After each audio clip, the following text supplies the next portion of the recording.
Have y'all heard Alabama once elected a dead man to the state legislature because, well, nobody bothered to read the fine print? Coming at you. Well, butter my grits and call me a mourner.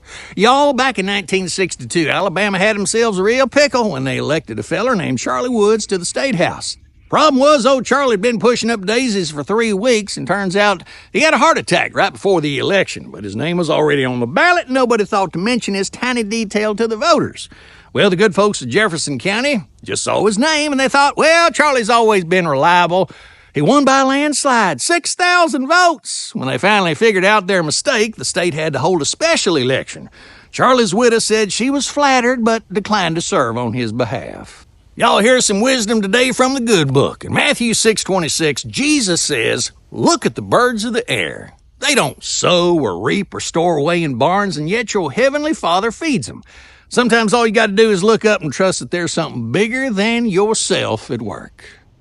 Hey, speaking of looking up, today's National Anisette Day. I know most Southern folks are more familiar with sweet tea than Italian liqueurs, but go and hear me out now. Anisette looks like black licorice, and down here in the South, we've been chewing on licorice roots since before your great-granddaddy was knee-high to a grasshopper. Cherokee folks used it for upset stomachs, and now fancy bartenders are mixing anisette into cocktails. It's like putting good and plenty candy into your mint julep. Sounds crazy, but sometimes crazy works.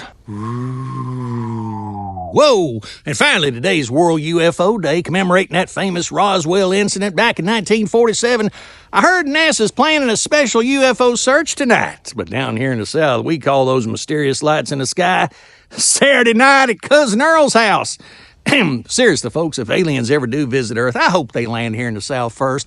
We'll sit them on down with some sweet tea, ask about their folks, and make sure they leave with a casserole dish that they got to return.